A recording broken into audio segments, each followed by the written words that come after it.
পিপিলিকার আজকে নতুন আরেকটি এপিসোডে আপনাদেরকে স্বাগতম। আজকের ভিডিওতে আমরা আপনাদের পৃথিবীর সবচেয়ে দীর্ঘতম এবং মনোমুগ্ধকর জ্বলন্ত সেতুগুলির সঙ্গে পরিচয় করে দিতে চলেছি।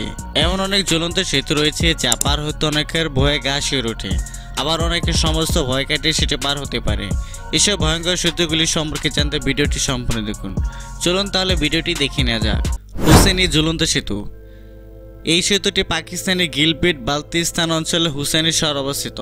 2600 মিটার উচ্চতা অবস্থিত এই হুসেনি ঝুলন্ত সেতুটি হুঞ্চা নদীর উভয় পাশে গ্রামবাসীদের স্থানীয় উপকরণ দিয়ে একটি ঝুলন্ত সেতু তৈরি করেছিলেন। এই সেতুটি পরিবহনে তাদের একমাত্র যোগাযোগ মাধ্যম। 660 ফুট লম্বা এবং 100 ফুট উপরে ঝুলন্ত অবস্থায় দাঁড়িয়ে আছে এই সেতুটি। আপনি যদি এই সেতুটি পার হতে চান তাহলে আপনার শরীরে গা শিউরে উঠবে, কারণ সেতুটির মাঝে অধিকাংশ তক্তা না থাকার কারণে আপনি এটি অতিক্রম না করার সাথে সাথে শক্তিশালী বাতাস সেতুটিকে কাঁপিয়ে দেয়। তখন সেতুটি পার হওয়া আপনার জন্য বিপজ্জনক হয়ে পড়ে, তাই সেতুটিকে এড়িয়ে চলুন। ভাইয়া ভ্যালি ভাইয়ান ব্রিজ। এই সেতুটি জাপানের ঝুলন্ত সেতুগুলির মধ্যে অন্যতম। জাপানের 4টি প্রধান দ্বীপের মধ্যে সবচেয়ে ছোট 3টি লতা সেতুর আবাসস্থল। 8 থেকে 12 ইঞ্চি দূরে রাখা কাঠের স্লাইড দিয়ে তৈরি করা হয়েছিল এই সেতুটি। 2টি একক লতা দিয়ে সুরক্ষিত ছিল সেতুটি। সেতুটি 147 ফিট লম্বা এবং 46 ফুট উঁচুতে দাঁড়িয়ে আছে। এই সেতুগুলো অতিক্রম করা একটি রোমাঞ্চকর অভিজ্ঞতা। এগুলি দোল খায়, আপনি সরাসরি আপনার পায়ের নিচে নদী দেখতে পাবেন। আশেপাশে বনাঞ্চলে বেড়ে ওঠা পুরো লতাগুলির সাথে নির্মাণ তাদের দৈনন্দিন ব্যবহারের জন্য যথেষ্ট শক্তিশালী করে তোলে। আপনার হৃৎপিণ্ড যদি দুর্বল হয়ে থাকে তাহলে সেতুটি পার হওয়া আপনার জন্য বিপজ্জনক ও ভয়ঙ্কর হতে পারে। পুয়েন্তে ডি ওজুয়েলা। যদিও এই নির্দিষ্ট সেতুটি একটি ভূতের শহরে নিয়ে যায়, এটি কাঠামোর মিথে যায় একটিকে ভীতিকর করে তোলে।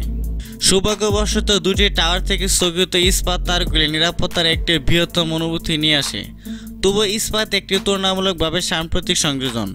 19 শতকে যখন জার্মান প্রকৌশলী সান্তিয়াগো মিনগুইন সেতুটি তৈরি করেছিলেন, তখন সে টাওয়ারগুলি কাঠের তৈরি ছিল। 1030 ফুট লম্বা এবং 2 ফুট চওড়া একটি ঘাট থেকে 327 ফুট উপর অবস্থিত এই সেতুটি। এই বিস্ময়কর সেতুটি মূলত এর নিচের যে শহরটিকে খননের কাজ চলত তার জন্য ব্যবহার করা হতো। তবে এত উচ্চতা এমন সরু সেতুর উপর দিয়ে যানবাহন কিভাবে পারাপার হতো সেটি চিন্তা করলে আমাদের গা শিউরে ওঠে। এই সেতুটি 1898 সালে তৈরি করা হয়েছিল এবং 1991 সালে এটি পর্যটকদের অন্যতম মূল আকর্ষণ হিসেবে উন্মুক্ত করে দেওয়া হয়েছিল। তবে বর্তমানে এটি শুধুমাত্র পথচারীদের জন্য ব্যবহৃত হয়। আপনি যদি দুর্বল হৃদয়ের অধিকারী হন তবে সেতুতে উঠতে যা আপনার জন্য মোটেই সুখবর হবে না। ভিডিওটি ভালো লাগলে অবশ্যই সাবস্ক্রাইব করে পাশে থাকুন। ধন্যবাদ সবাইকে ভিডিওটি সম্পূর্ণ দেখার জন্য।